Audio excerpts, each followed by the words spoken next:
Caros amigos, boa noite. Damos prosseguimento à série sobre aspectos da depressão no mundo contemporâneo. Desta feita, quero pôr em realce um assunto que já introduzi, mas não desenvolvi a fundo. A inversão de valores que se manifesta hoje no trato entre pais e filhos. Não é recente o fenômeno, mas vem se acentuando muito nos últimos anos.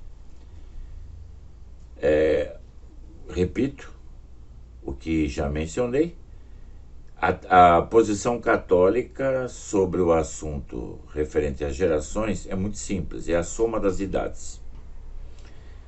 Os franceses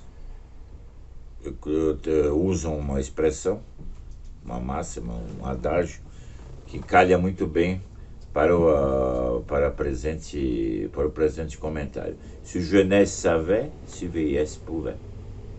Quer dizer, a juventude, ao pé da letra, quer dizer, né? Se a juventude soubesse, se a velhice pudesse. Tradução livre: a juventude poderia fazer as coisas, mas não sabe o que fazer. Falta essa parte capital. A velhice já tem a experiência consumada, então poderia fazer e muito bem as coisas, mas a força, o fluxo vital, a energia já estão no refluxo, então não consegue fazer.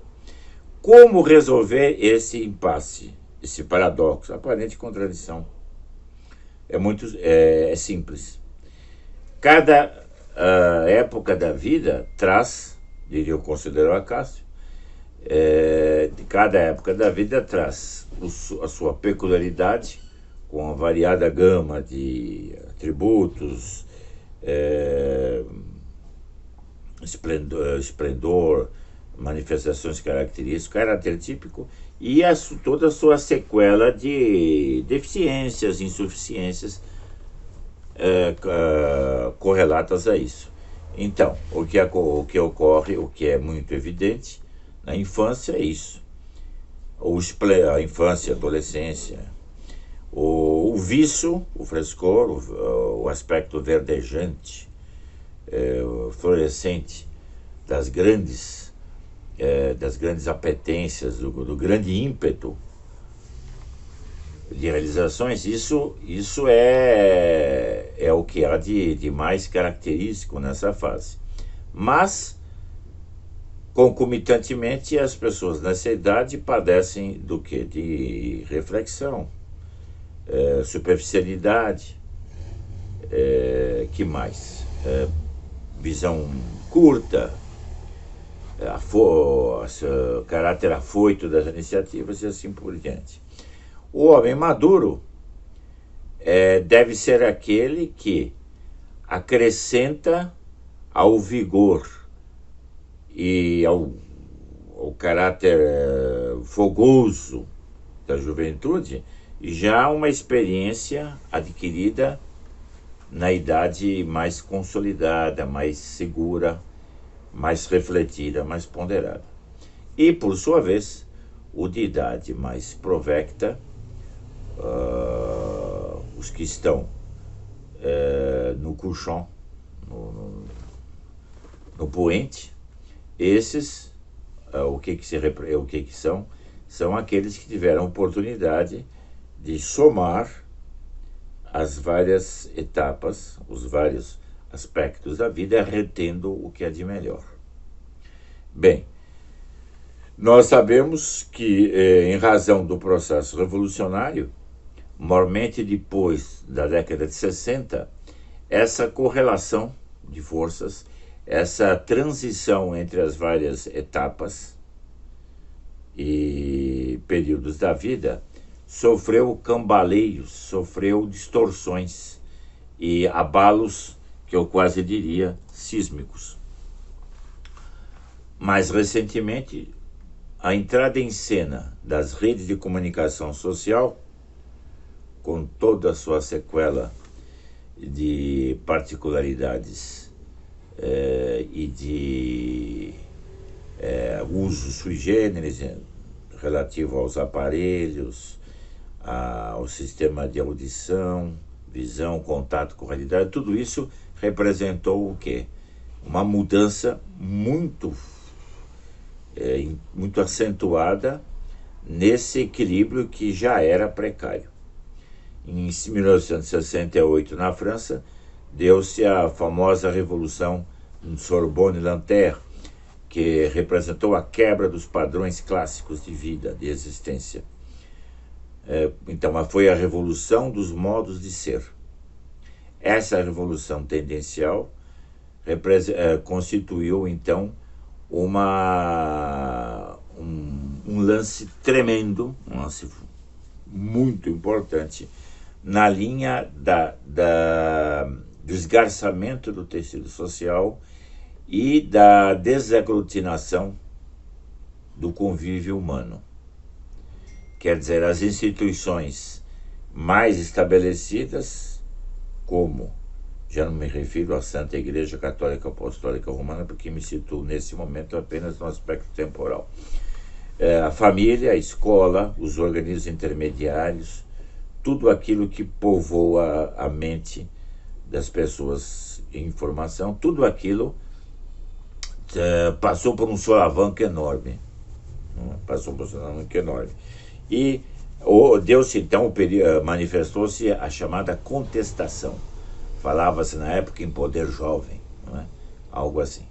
Hoje, para a grande surpresa dos corifeus da Revolução, parcelas ponderáveis da juventude, bem ao contrário do que supunham anteriormente, não querem a exacerbação do orgulho e da sensualidade.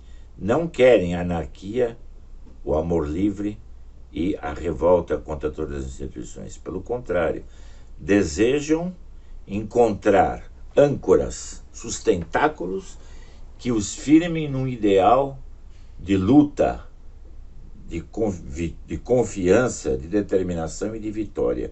Portanto, para grandes contingentes da juventude, consideráveis contingentes no mundo inteiro, hoje procuram a tradição. Isso desconcerta enormemente os fautores da Revolução. Mas é que eles não contam com a ação da graça de Deus, que opera para todo lado, quando menos se espera e quando menos se prevê.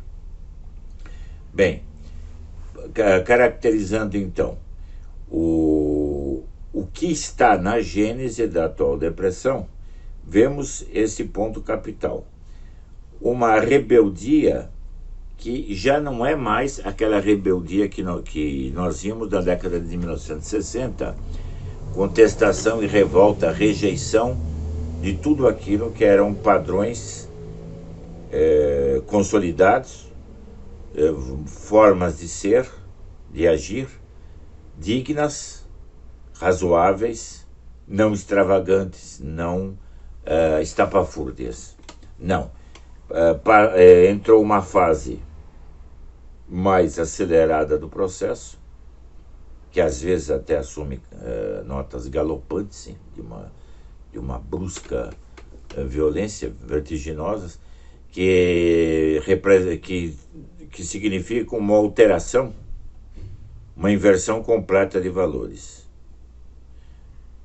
O pai acaba sendo, de certo modo, entre aspas, um discípulo do filho, né? A autoridade paterna cada vez mais frouxa, cada vez mais esvaziada de si mesmo, cada vez mais exaurida dos seus próprios elementos fundamentais, do sustentáculo da própria convicção de que ela é uma autoridade estabelecida por Deus. Cada vez mais, então, a autoridade paterna cede aos caprichos, às veleidades, às arbitrariedades e às manias, digamos assim, dos jovens. Ora, sendo essas manias, para me exprimir assim num termo mais genérico, muito mutáveis em razão da própria situação do mundo de hoje. Nada tem estabilidade, nada tem consistência, mas a regra geral é de uma espécie de rotatividade completa na mente de todos, porque predominam as reações primárias, as impressões vagas e fluídas, o sensacionalismo gratuito e a fruição escachoante, omnímoda, não é? Então, os pais, como também os professores a seu modo, ficam caudatários, ficam a reboque das reações quase que inteiramente instintivas dos inferiores. E desse modo a sociedade se desagrega. Por quê? As novas gerações perdem as referências clássicas. Ao invés de aprender dos pais, dos professores, de todos aqueles que na sociedade representam algo de positivo e definido, ao invés de aprender lições de vida e modos como de se conduzir sabiamente, retamente, logicamente, de acordo com o bom senso, pelo contrário, essas novas gerações, em larga medida, querem ditar formas de procedimento da qual não são eles os autores, né? Mas são apenas caixas de ressonância do que a propaganda, a mídia, em todas as suas vertentes e capilaridades, fomenta, impinge, no fundo, por meio das novas redes de comunicação social. Então, vemos aqui, eu lerei 2 ou 3 notícias que demonstram de forma lapidar como o processo se desenvolve e como isso introduz uma nota de desconcerto, de mal-estar, de insegurança e de desconforto nas relações familiares e no ambiente estudantil escolar. Vejamos então. Aqui eu me reporto uma notícia que é antiga, mas que é plenamente atual, da Roseli Galvão, que é uma pedagoga, escreve muito bem, e alude a um fenômeno que na imprensa francesa foi designado como l'enfant roi. Todos sabem, eu faço aqui uma analogia, o Luís XIV é considerado le roi, né? O rei por excelência da França. Bem, então, em todos os tempos, em todas as épocas, a ideia sempre foi essa. Deve reinar, quer dizer, encontra-se numa situação, num patamar superior, aquele que tem mais conhecimento, mais experiência de vida, em suma, mais sabedoria, mais condições de ditar os rumos dos acontecimentos, imprimir ordem ao dia a dia e ensinar, formar as gerações, as pessoas mais novas. Então, a inversão se dá no seguinte: como as pessoas mais ínclitas, de maior responsabilidade, abdicaram, demitiram-se, por assim dizer, de sua missão específica, seja por falta de convicção no papel que representam, seja por comodismo, seja por inação, seja por inércia, indolência, pachorra, e a soma de todos os elementos ainda permite que se introduzam outros dados, porque isso seria uma matéria de longo estudo, um estudo muito alentado, muito complexo, que ainda não foi feito. Bem, então, esses que deveriam ensinar, dar o rumo, orientar, já não são mais uma bússola para os novos, porque eles mesmos perderam os pontos de referência.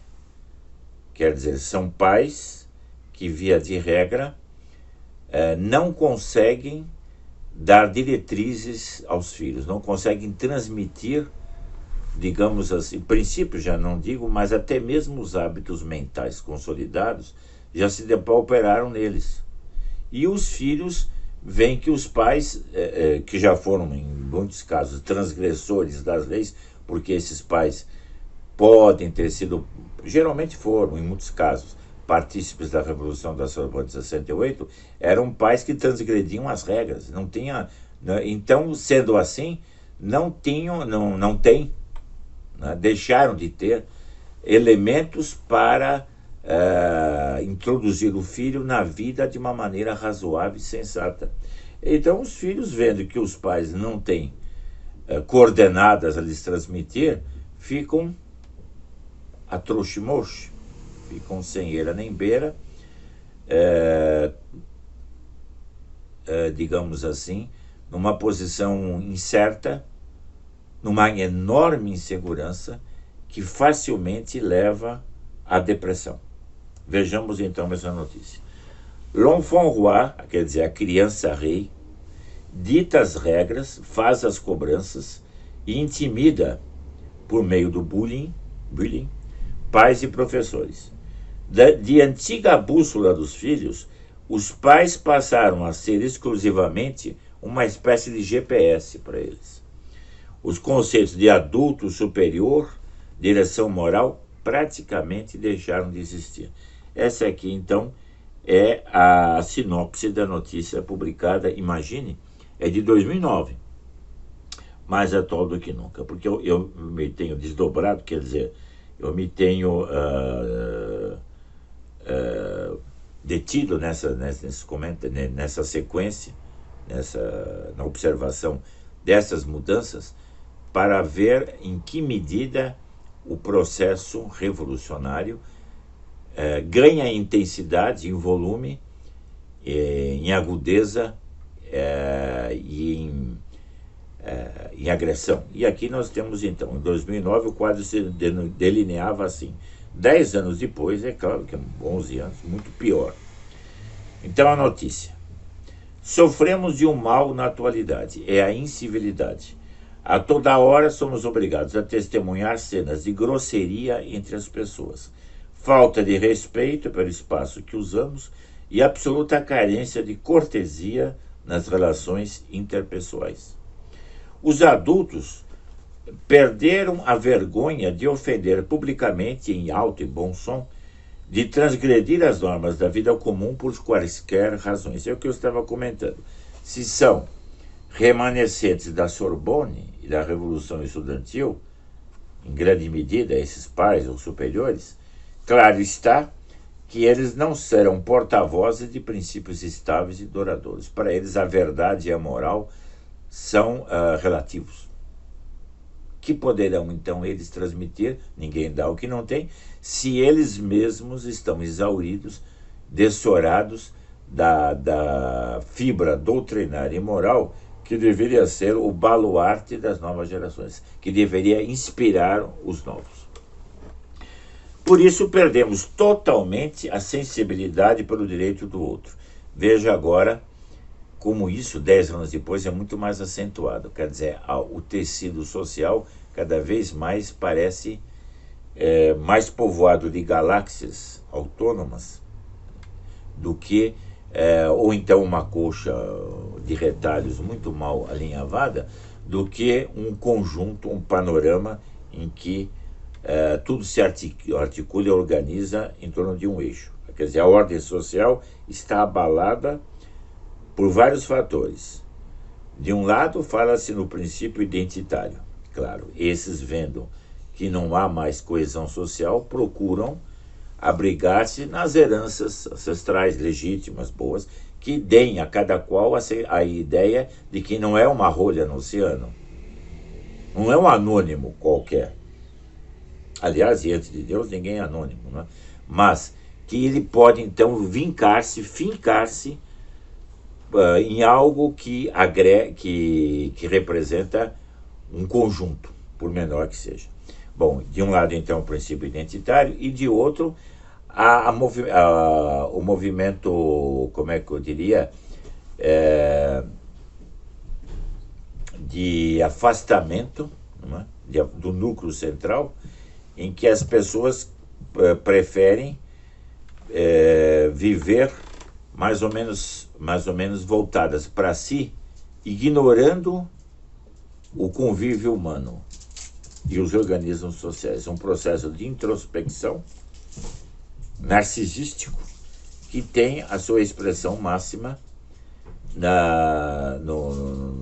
nos condutos das redes sociais. As pessoas se isolam e vivem inteiramente para fruir uma alegria imaginária, vivendo no mundo virtual que faz às vezes de realidade, mas que nos momentos nos quais aquilo escapa, leva cada indivíduo a um choque com a realidade. Não, de fato o mundo não é esse que eu imaginei, é mais complexo. Cada vez que a pessoa faz esse movimento, a tendência dela é sofrer um tranco, um solavanco. Cada vez ela se vê menos apta a viver no conjunto da sociedade e cada vez mais se recolhe a si mesma, procurando em si as razões para existir, o que nunca encontrará. Então, são movimentos das forças centrífugas e centrípetas. Bom, cada um de nós procura desesperadamente seus direitos, sua felicidade, seu poder de consumo, seu prazer, sem reconhecer o outro. E claro, isso gera intolerância, discriminação, ameaça. Não se escapa disso. O convívio humano só pode ser alicerçado nas bases da religião e da moral. Não sendo assim, a disputa em torno de tudo quanto é comezinho, trivial, banal, pode ser levada aos extremos do inverossímil. É o que vemos hoje. O pacto social parece ter sido rompido e não tomamos nenhuma medida para reverter esse processo. As mídias, por exemplo, comentam cenas de incivilidade ocorrida entre pessoas que ocupam posições de destaque. Vemos isso a todo momento, né? Virou moda e ganhou visibilidade dizer tudo o que se pensa, agredir para se defender e fazer pouco do outro. Né? Quando nós vemos que antigamente se falava, a expressão usada era manuais de civilidade, né? Quer dizer, a Igreja Católica, patrona da civilização, além de formar as almas para o céu, já introduziam nessa terra as leis, os modos de ser, que davam a cada indivíduo o prazer de conviver em sociedade, de modo que a sociedade terrena criava condições favoráveis, quando bafejada pela fé, pela prática das virtudes, criava condições favoráveis para que os indivíduos almejassem algo de metafísico, de mais elevado, e saíssem do terra a terra. Né? Bom, se as razões mais elevadas saem do âmbito de cogitações, do horizonte mental dos indivíduos, o que sobra é isso que nós estamos vendo. Não sei se os amigos já tiveram oportunidade, já se deram a pachorra, coisa que não é muito fácil de fazer, porque leva tempo e exige também um certo grau de, como é que eu diria, de espírito penitencial, um certo grau de paciência não corrente. Mas se não fizeram, eu recomendo que façam quando tiver oportunidade. E experimentem, busquem ver debates ditos doutrinários pela internet. Experimentem ver. Eu já tive a ocasião de observar, en passant, sem muito tempo também, debates como se faziam, e se fazem ainda em certa medida na Europa. Geralmente, quando se levantam temas doutrinários, as pessoas possuem dados informativos de uma certa envergadura, de uma certa extensão. Então, os debates se desenrolam em torno de doutrinas, acontecimentos, ideias, fatos, pessoas que representam tais posições ideológicas e tudo mais. Infelizmente, no Brasil, não é frequentemente o que ocorre. Por quê? Há uma tendência entre nós a levar tudo para o campo pessoal. O brasileiro é muito cordato, muito amável, muito sensível ao trato, muito benevolente em relação ao próximo, isso em linhas gerais. Mas não costuma ter a mente elevada por os grandes princípios, para os grandes temas doutrinários ou históricos. Isso por uma série de circunstâncias que não vem ao caso de tratar agora. Mas então o que acontece? Por isso, é muito comum nós vemos na internet debates que não são debates, são verdadeiras trocas de insultos, são agressões mútuas. E muitas vezes primárias, com insolências, impertinências, picuinhas, que mais? Desaforos absolutamente gratuitos e desprestigiantes para quem quer que seja. Quer dizer, uma pessoa que se preze não sente prazer, não tem prazer real em entrar num debate sabendo que a qualquer momento aquilo resvala para o caso pessoal e o tema ideológico ou histórico, seja lá o que for, perde completamente a sua razão de ser e se esvai. Bom, isso que eu comento agora está manifestado nessa notícia de 10 anos atrás. Quer dizer, a pessoa que está num debate dizer tudo o que pensa. Claro, a frase famosa do celebérrimo diplomata, bispo apóstata, um homem de uma excelência de qualidades humanas incomparável e que foi forçado a seguir a carreira eclesiástica sem vocação, o que não exime de culpa, mas que foi em toda a história, ao lado de Metternich e de outros personalidades afins, um dos maiores diplomatas de todos os tempos, que é Charles Maurice Talleyrand Périgord, bispo d'Autun. Pois bem, ele tinha essa frase muito característica: La parole a été donnée à l'homme pour cacher sa pensée. A palavra foi dada ao homem para esconder o seu pensamento.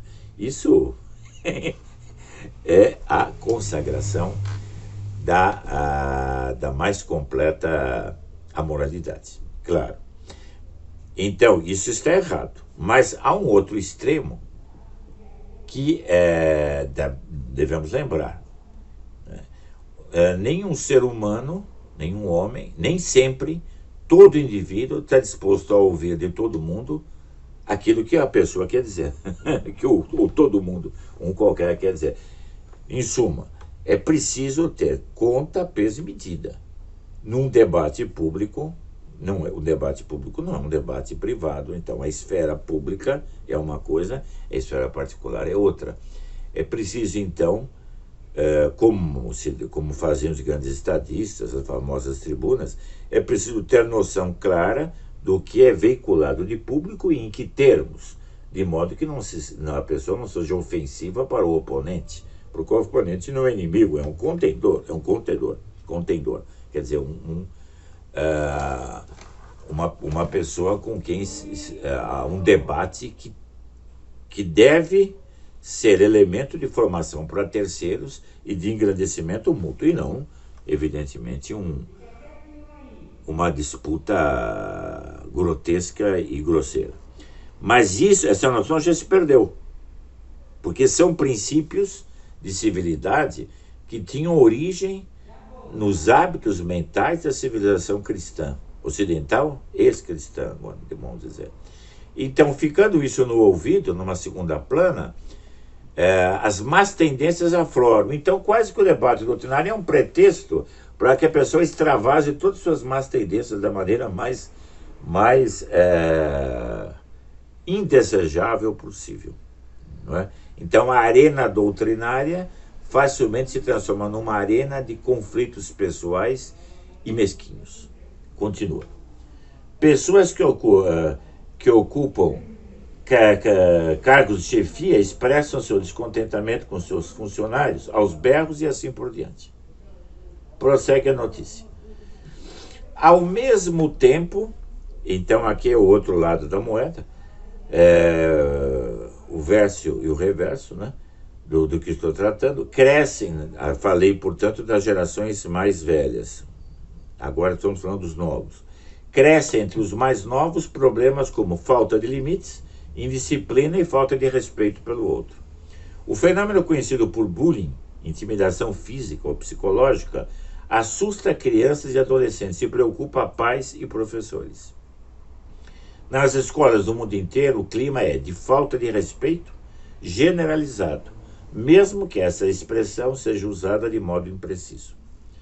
Mas o fato é que as crianças e adolescentes praticam o conceito de cidadania, do qual se apropriaram pela observação do mundo adulto.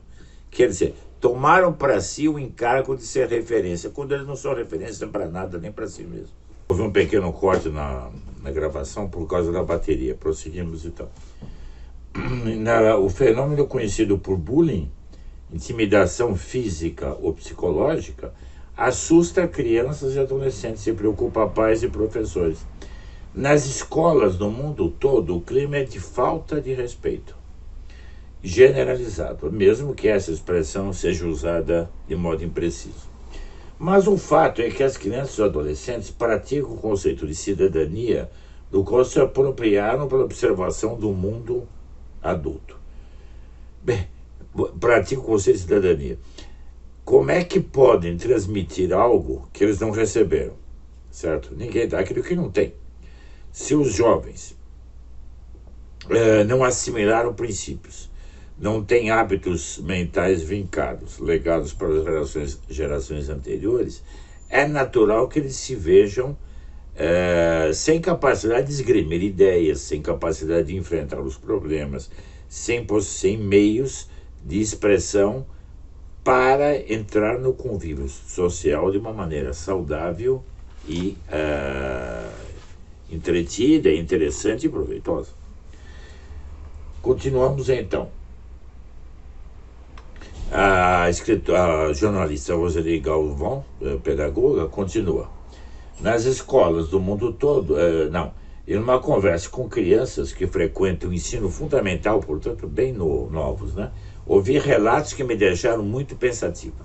Diz: um garoto disse que achava que os alunos maiores intimidavam os menores, porque a escola e os pais ensinam que se deve respeitar os mais velhos. Veja só essa. Quer dizer, o que o ser humano mais procura não é estima, é o respeito.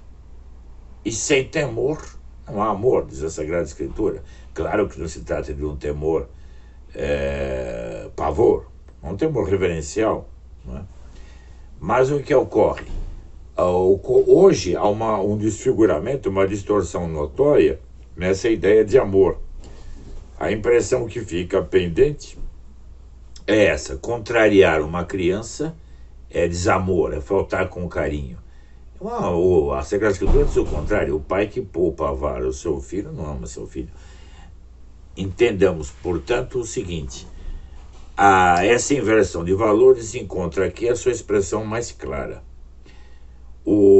Não sabemos, podemos chamar isso de, como eu disse há pouco, de revolução anárquica, gramsciana, comunista, anarquista, seja lá o que for, mas é uma luta de classes mal velada entre as gerações. O que está no fundo de quadro disso, vamos ao ponto, é o igualitarismo mais radical.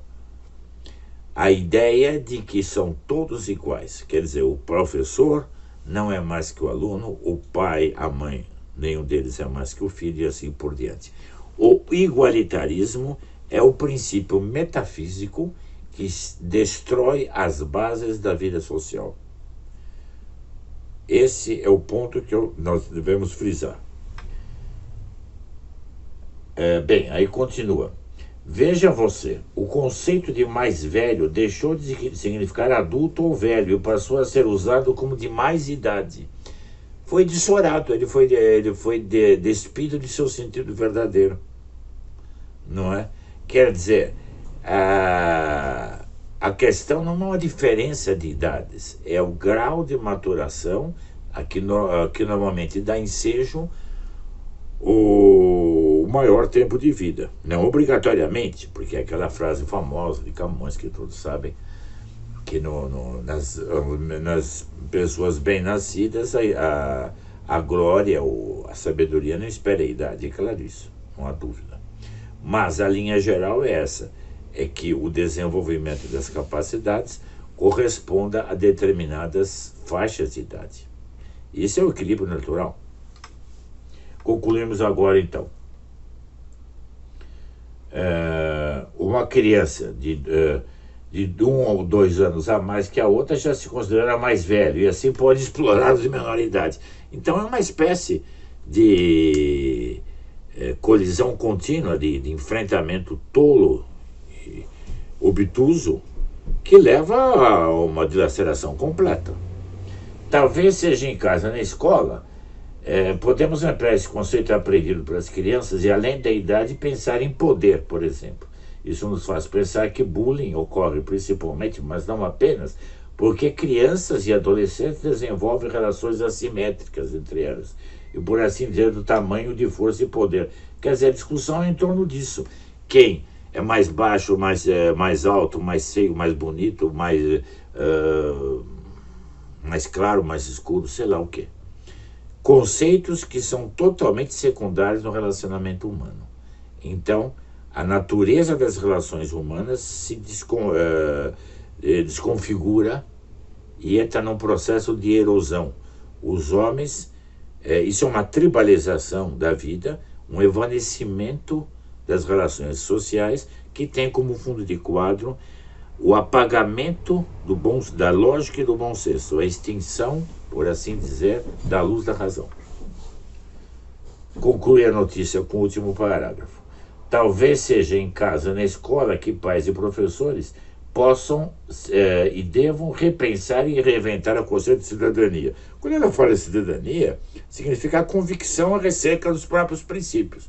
Quer dizer, se o pai e a mãe, o professor e o aluno não estão convictos do papel que representam, da missão que executam, da responsabilidade que têm perante Deus, nada está feito. Evidentemente que eles tratarão os alunos numa paridade, num clima de folguedos e de constante irreflexão. Isso redunda no caos, não é? Mas também temos nós, os adultos, o dever de adotar boas maneiras de convivência social. Claro, afinal, praticar boas maneiras e ensinar aos mais novos o mesmo nada mais é do que reconhecer o outro e buscar formas de boa convivência com ele. É a base do convívio humano. Quer dizer, uma permuta de bons ofícios. Disso depende a sobrevivência da vida social, porque somos todos interdependentes. A matéria seguinte trata do assunto relativo à mentalidade GPS. Esses comentários que eu vou fazendo se referem a notícias antigas, de 10 anos atrás, mas são inteiramente atuais. Aliás, com o recuo histórico, elas se tornaram ainda mais elucidativas, ainda mais eloquentes. Eu pretendo, então, na próxima apresentação, tratar disso e também do desaparecimento dos adultos. Mais uma vez, eu insto a todos que participem, acompanhem, façam perguntas e se inscrevam no canal. E com muita alegria eu virei aqui, eu continuarei a explanação, que espero seja aproveitável a todos. Boa noite, até breve. Salve Maria.